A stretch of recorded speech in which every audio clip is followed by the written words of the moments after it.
welcome back. It's Gracie-Ann here. I'm excited to be interviewing a special guest, Mandy Bostwick.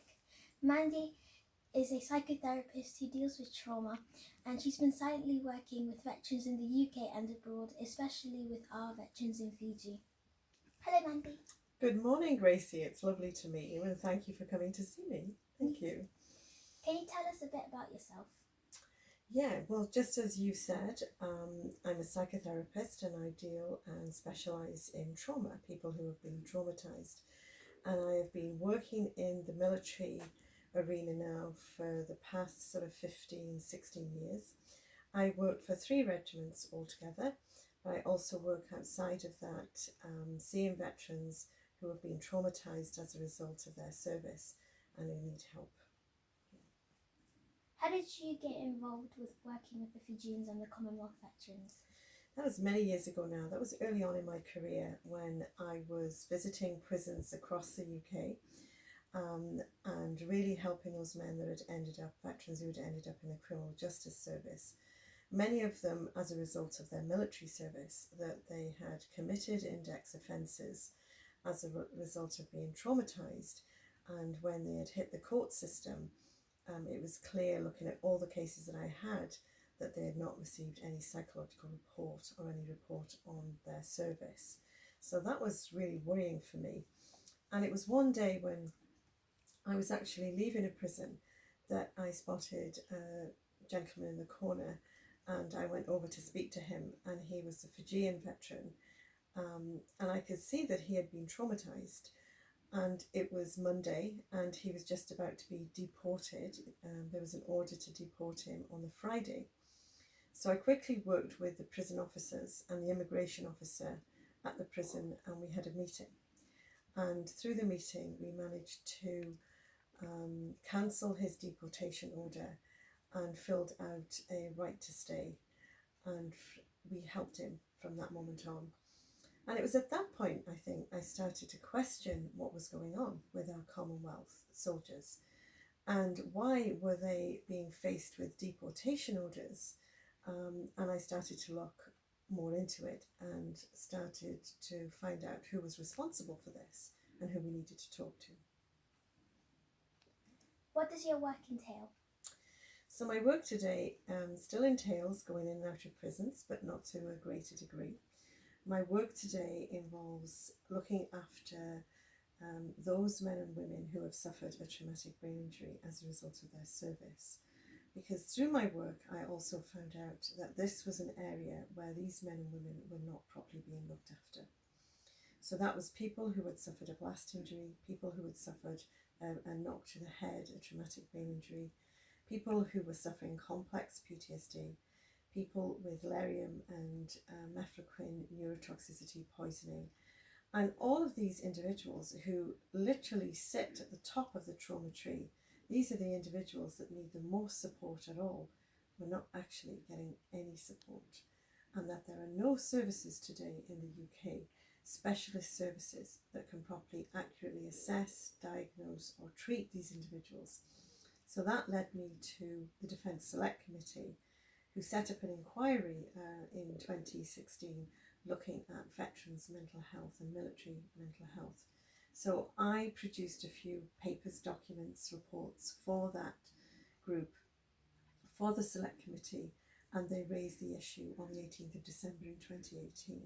And since then we have been working with the Defence Medical Services, with the MOD, with our regiments and with MPs to raise this point so that we can get a facility here, a service to look after those that need it most as a result of their military service to us.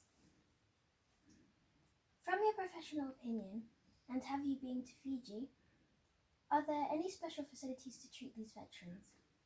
There are no professional facilities, despite, contrary to belief, when we actually look at this properly, there is no facilities at all to treat anyone that fits into that bracket here in the UK, and there's quite a few of these individuals now. I did have the privilege of going over to Fiji 2 years ago for 6 weeks.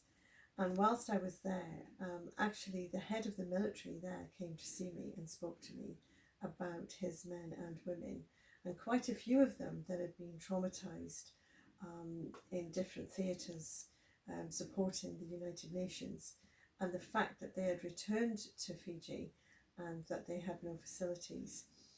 I also met a number of men there that had been deported from the UK, illegally deported given their status and their mental health, and that none of this had been taken into consideration before their deportation.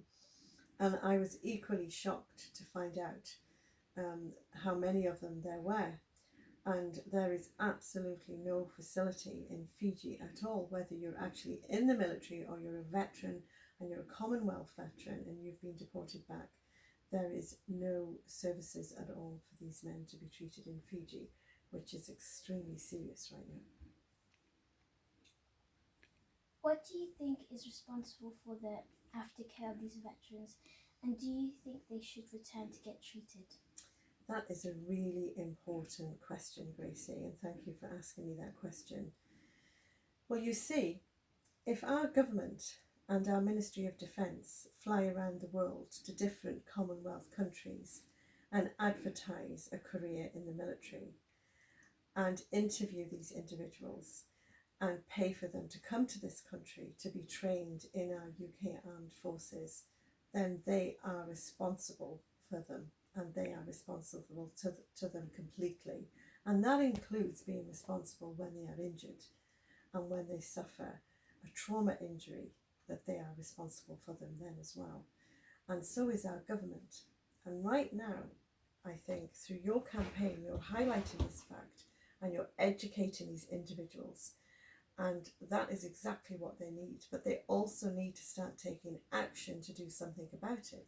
So if there are no facilities in these countries, specialist facilities, and certainly in Fiji, where I visited 2 years ago and I saw it for myself, then yes, we should bring them back, and yes, they should be treated here. I think we have a moral duty of care to do that, and to think that we as the Commonwealth are treating our Commonwealth veterans like that right now is totally unacceptable. Well, thank you, Mandy, for this opportunity, for learning this interesting topic, because as a 10-year-old I've witnessed the effects it has on the veterans and their families, and I hope that the British public will back us up and back you up on your amazing work that you've been doing. Thank you, Gracie. It's an absolute pleasure to meet you this morning. I have been following your campaign, and I've equally been involved in your campaign with the legal teams, and it's really important work, and you are a shining example to all those men and women who work in Whitehall in the MOD, and you are a shining example to all those MPs that should be listening to you and should be supporting you and taking action, and I'm sure we're going to get there. So well done, well done. Thank you, Gracie. I'm Gracie-Ann. Keep on subscribing and following and sharing.